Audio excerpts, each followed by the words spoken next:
Hi guys, welcome back to my YouTube channel. I am Stoner OP. Guys, ಈ ವಿಡಿಯೋದಲ್ಲಿ BGMI eSport ಮ್ಯಾಚಸ್ನ ಹೇಗೆ ಆಡ್ಬೇಕಂತ ಹೇಳ್ತೀನಿ ಬನ್ನಿ. ಗೈಸ್, ಡೇ 3, ಡೇ 1, ಡೇ 2 ವಿಡಿಯೋದಲ್ಲಿ eSport ಅಂದರೆ ಏನು, ಡೇ 2 ವಿಡಿಯೋದಲ್ಲಿ BGMI ರಿಕ್ರೂಟ್ಸ್ ಬಗ್ಗೆ, ಡೇ 3 ವಿಡಿಯೋದಲ್ಲಿ how to create the team ಅಂತ ಹೇಳಿದ್ದೀನಿ ಗೈಸ್. ವಿಡಿಯೋ ನನ್ನ ಯೂಟ್ಯೂಬ್ ಚಾನಲಲ್ಲಿದೆ, ಹೋಗಿ ನೋಡ್ಕೊಂಬನ್ನಿ ಗೈಸ್. ಟೂರ್ನಮೆಂಟ್ಗೆ ಹೇಗೆ ಜಾಯಿನ್ ಆಗೋದಂದರೆ, ಫಸ್ಟು ಸ್ಕ್ರೀಮ್ ಅಂದರೆ ಏನು, ಟೂರ್ನಮೆಂಟ್ ಹೇಗೆ ಜಾಯಿನ್ ಮಾಡೋದು, room process, rules, point systems, ಮಿಸ್ಟೇಕ್ನ ತಿಳ್ಕೊಬೇಕು. ಸ್ಕ್ರೀಮ್ಸ್ ಅಂದರೆ ಇದೊಂದು eSport ಪ್ರಾಕ್ಟೀಸ್ ಮ್ಯಾಚ್ ಆಗಿರುತ್ತೆ. eSport ಪ್ಲೇಯರ್ಸ್ ಎಲ್ಲ ಡೈಲಿ ಸ್ಕ್ರೀಮ್ಸ್ನೇ ಆಡೋದು.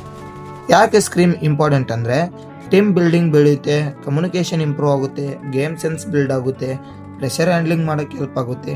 ಸ್ಕ್ರೀಮ್ಸ್ ಆಡಿದರೆ ಏನು ಹೆಲ್ಪು, ಕ್ಲಾಸಿಕ್ ಆಡಿದರೆ ಏನು ಹೆಲ್ಪ್ ಅಂದರೆ, ಸ್ಕ್ರೀಮ್ಸ್ ಆಡಿದರೆ ಸೀರಿಯಸ್ ಗೇಮ್ ಪ್ಲೇ ಇರುತ್ತೆ, ಫಿಕ್ಸ್ಡ್ ಡ್ರಾಪ್ ಸ್ಪಾಟ್ಸ್ ಇರುತ್ತೆ, ಪ್ಲೇಸ್ಮೆಂಟ್ ಇಂಪ್ರೂವ್ಮೆಂಟ್ ಆಗುತ್ತೆ. ಕ್ಲಾಸಿಕ್ ಆಡಿದರೆ fun game play, random fights, no discipline. Guys, ಸ್ಕ್ರೀಮ್ನಲ್ಲಿ 2 ಟೈಪ್ಸ್ ಇದೆ. ನೀವು eSportನ ಏಮ್ ಇಟ್ಕೊಂಡಿದ್ರೆ ಅಂದರೆ ಪ್ರೀ ಸ್ಕ್ರೀಮ್ಸ್ನ ಆಡಿ, ಬಿಗ್ನರ್ಗೆ ಇದು ಬೆಸ್ಟು, ನೋ ರಿಸ್ಕು. ಮತ್ತು ನಿಮಗೆ ಸ್ಕ್ರೀಮ್ಸ್ ಬಗ್ಗೆ, eSport ಬಗ್ಗೆ ನಾಲೆಜ್ ಇದ್ದರೆ, ಗೇಮ್ ಪ್ಲೇ ಇಂಪ್ರೂವ್ ಇದ್ದರೆ ಪೇಡ್ ಸ್ಕ್ರೀಮ್ಸ್ನ ಆಡಿ, better than lobby quality, pro level ಇರುತ್ತೆ. ಹೇಗೆ ಸ್ಕ್ರೀಮ್ಸ್ನ ಜಾಯಿನ್ ಆಗೋದಂದರೆ, ನಾನು ಫ್ರೀ ಸ್ಕ್ರೀಮ್ಸ್ನ 200 ಸಬ್ಸ್ಕ್ರೈಬರ್ಸ್ ಕಂಪ್ಲೀಟ್ ಆದಮೇಲೆ ಆಡಿಸ್ತೀನಿ guys. Free tournament and prize pool ಜೊತೆಗೆ ಆಡಿಸ್ತೀನಿ. 200 ಸಬ್ಸ್ಕ್ರೈಬರ್ಗೆ ನಿಯರ್ ಇದ್ದೀನಿ ಗೈಸ್, ಪ್ಲೀಸ್ ಹೋಗಿ ಸಬ್ಸ್ಕ್ರೈಬ್ ಮಾಡಿ. ಈಗ ಸ್ಕ್ರೀಮ್ಸ್ನ ಹೇಗೆ ಹುಡುಕ್ಬೇಕಂದ್ರೆ, ಇನ್ಸ್ಟಾದಲ್ಲಿ ಸರ್ಚ್ ಮಾಡಿ ಗೈಸ್, ಡಿಸ್ಕಾರ್ಡ್ ಸರ್ವರ್ಸ್ನಲ್ಲಿ ಜಾಯಿನ್ ಆಗಿ, ಸ್ಕ್ರೀಮ್ಸ್ ಅನೌನ್ಸ್ಮೆಂಟ್ ಇರುತ್ತೆ, ಅದನ್ನ ಚೆಕ್ ಮಾಡಿ, ರಿಜಿಸ್ಟ್ರೇಷನ್ ಫಾರ್ಮ್ ಫಿಲ್ ಮಾಡಿ, ಟೀಮ್ ನೇಮ್ನ ಕೊಡಿ, ಪ್ಲೇಯರ್ಸ್ ಐಡಿನ ಎಂಟರ್ ಮಾಡಿ, ಸ್ಲಾಟ್ ಕನ್ಫರ್ಮ್ ಆಗೋವರೆಗೂ ವೇಟ್ ಮಾಡಿ.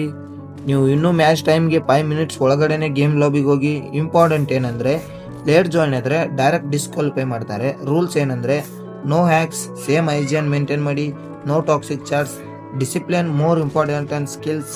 ಸ್ಕ್ರೀಮ್ಸ್ ಪಾಯಿಂಟ್ ಸಿಸ್ಟಮ್ ಹೆಂಗಂದರೆ, ಫಸ್ಟ್ ಪ್ಲೇಸು 10 ಪಾಯಿಂಟ್ಸ್ ಇರುತ್ತೆ, ಸೆಕೆಂಡ್ ಪ್ಲೇಸು 6 ಪಾಯಿಂಟ್ಸ್ ಇರುತ್ತೆ, ಥರ್ಡ್ ಪ್ಲೇಸು 5 ಪಾಯಿಂಟ್ಸ್ ಇರುತ್ತೆ, ಈಚ್ ಕಿಲ್ 1 ಪಾಯಿಂಟ್ ಇರುತ್ತೆ ಗೈಸ್. ಈ ಥರ ಇರುತ್ತೆ. ಮೋಸ್ಟ್ ಇಂಪಾರ್ಟೆಂಟ್ ಏನಂದರೆ, survival very important, early fight avoid ಮಾಡಿ.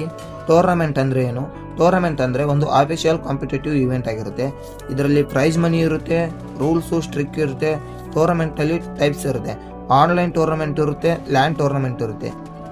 ಈಗ ಟೂರ್ನಮೆಂಟ್ನ ಹೇಗೆ ಜಾಯಿನ್ ಆಗಬೇಕಂದ್ರೆ, ಟೀಮ್ನ ರೆಡಿ ಮಾಡ್ಕೊಳ್ಳಿ, ರೂಲ್ಸ್ ಆ್ಯಂಡ್ ಫಾರ್ಮ್ಯಾಟ್ನ ರೀಡ್ ಮಾಡಿ, ಮ್ಯಾಚ್ ಆ್ಯಂಡ್ ಶೆಡ್ಯೂಲ್ನ ಫಾಲೋ ಮಾಡಿ. BGMI BMS ಟೂರ್ನಮೆಂಟು ನಿಮ್ಮ ಟೀಮ್ ಜೊತೆಗೆ ರಿಜಿಸ್ಟರ್ ಮಾಡ್ಕೊಳ್ಳಿ. ಹೇಗೆ ರಿಜಿಸ್ಟರ್ ಮಾಡ್ಕೋಬೇಕಂತ ನಾನು ನೆಕ್ಸ್ಟ್ ವಿಡಿಯೋನಲ್ಲಿ ಹೇಳ್ತೀನಿ. ಫಾರ್ ಎಕ್ಸಾಂಪಲ್, ಟೂರ್ನಮೆಂಟ್ ರೂಲ್ಸ್ ಏನಂದರೆ, no OPN, no third party apps, no hacks, same ಡಿವೈಸ್ನ ಯೂಸ್ ಮಾಡಿ. ನ್ಯೂ ರೂಲ್ಸ್ ಬೇಕ್ ಮಾಡಿದರೆ ಟೀಮ್ ಹೊರಗೋ ಚಾನ್ಸಸ್ ಇರುತ್ತೆ. ಭಾಳ ಜನ ನ್ಯೂ ಯೂಸರ್ಸ್ ಕಾಮನ್ ಮಿಸ್ಟೇಕ್ ಏನು ಮಾಡ್ತಾರೆ ಅಂದರೆ, ಓವರ್ ಕಾನ್ಫಿಡೆನ್ಸು, ನೋ ಕಮ್ಯುನಿಕೇಷನ್ಸ್. ರೂಲ್ಸ್ನ ರೀಡ್ ಮಾಡೋದೇ ಆಡೋದು ಗೈಸ್. eSport ಜರ್ನಿ ಸ್ಟಾರ್ಟ್ ಆಗೋದು ಸ್ಕ್ರೀಮ್ಸಿಂದಾನೆ. ಡೈಲಿ ಸ್ಕ್ರೀಮ್ಸ್ ಆಡಿ, ಮಿಸ್ಟೇಕ್ಸ್ನ ಲರ್ನ್ ಮಾಡಿ, ಡಿಸಿಪ್ಲಿನ್ನ ಫಾಲೋ ಮಾಡಿ. ಒನ್ ಡೇ ನಮಗೂ ಬಿಗ್ ಸ್ಟೇಜ್ ಸಿಗುತ್ತೆ. ವಿಡಿಯೋ ಹೆಲ್ಪ್ಫುಲ್ ಆಗಿ ಅನಿಸಿದರೆ ಲೈಕ್ ಮಾಡಿ, ಶೇರ್ ಮಾಡಿ, ಸಬ್ಸ್ಕ್ರೈಬ್ ಮಾಡಿ. ನೆಕ್ಸ್ಟ್ ವಿಡಿಯೋದಲ್ಲಿ ನಿಮ್ಮ ಟೀಮ್ನ ನೇಮು, ಸೋಷಿಯಲ್ ಮೀಡಿಯಾಗೆ ಹೇಗೆ ತಿಳಿಸ್ಕೋಬೇಕು ಮತ್ತು BGMIನ ಹೇಗೆ ರಿಜಿಸ್ಟರ್ ಮಾಡೋದಂತ ನೆಕ್ಸ್ಟ್ ವಿಡಿಯೋದಲ್ಲಿ ಹೇಳ್ತೀನಿ. Thank you for watching. ಹೀಗೆ ಸಪೋರ್ಟ್ ಮಾಡಿ. ಕನ್ನಡ ಆ್ಯಂಡ್ರಾಯ್ಡ್ ಸ್ಟ್ರೀಮರ್ಸ್ಗೆ ಸ್ವಲ್ಪ ಸಪೋರ್ಟ್ ಮಾಡಿ ಗೈಸ್.